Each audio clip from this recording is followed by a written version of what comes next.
Sahod nyo ba sa Meta ay mga naka-on hold, lalong-lalo na ang mga star? Good news! Gusto ko lang i-share sa inyo yung experience ko. Yung mga stars ko ay halos ilang buwan nang naka-on hold.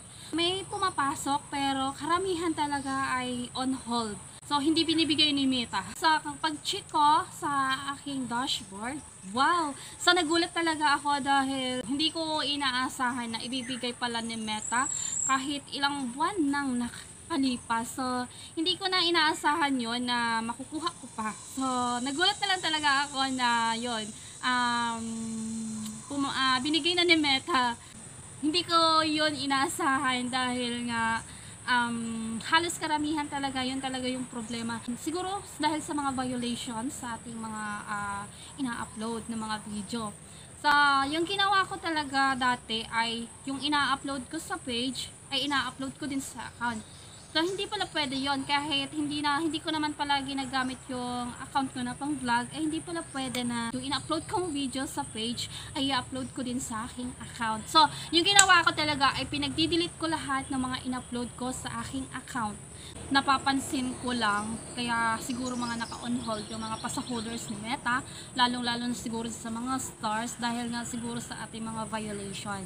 So, kahit matagal, kahit ilang buwan nang nakalipas yung mga violation, siguro chine-check talaga ng mabuti ni Meta yung ating mga ina-upload. So, matagal siguro mawala yung mga violations. Parang nasa 3 months din, 6 months, ganon. Sa akin kasi, yung mga stars na mga naka-on hold ay halos may 7 months.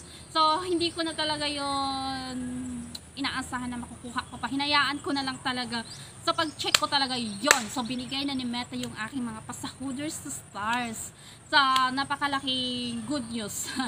So, kaya sa may mga naka-on hold na mga stars dyan, siguro kailangan na malinis talaga yung ating account or Facebook page para yung ating mga pasaholders, yung ating sahod kay Meta ay ibibigay. Yun yung napansin ko talaga na nangyari sa page ko. So, yung nagkakaroon ako ng mga violation, yung mga vlog content. So, isa din siguro yan. Kaya yung ginagawa ko, kapag nag-upload ako, check ko kaagad. Tapos pag meron, so delete ko kaagad. So, yan yung ginagawa ko. Tapos siguro yung kaya nagkakaroon din ng mga vlog content dahil sa mga words, sa mga title siguro na medyo hindi kaaya-aya. Isa din sa mga na-realize ko talaga na hindi basta-basta na mag-title ka doon sa iyong mga ina-upload. So, kailangan pag-isipan kung ito ba ay okay, kung ito ba ay magkakaroon ng violation, kung ito ba ay magkakaroon ng mga vlog content. So, isa yun sa mga pinag-aaralan ko kung ano yung mga words. Wow! Kung ano yung mga words na nagkakaroon ako ng mga vlog content. At dahil siguro sa mga, yun na nga yun nasabi ko, na yung cross-posting, bawal talaga pala, no? So, matigas din yung ulo ko. Ayun, so, pinag-delete ko lahat ng mga ina-upload ko dun sa account ko, na in-upload ko dun sa page ko.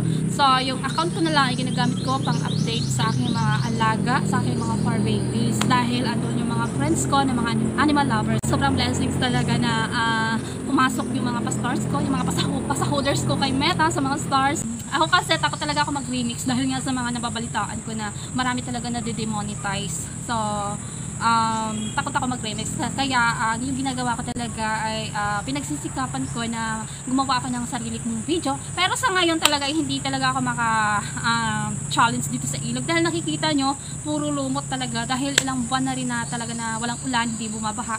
Kaya yung ilog ay puro lumot. Siguro bawi-bawi na lang talaga ako pag bumaha. So, sa lahat ng mga nakakamiss ng aking mga challenge sa ilog, sa paglangoy, ayan, pasensya muna at maraming salamat dahil andyan pa rin kayo na nakasuporta sa akin.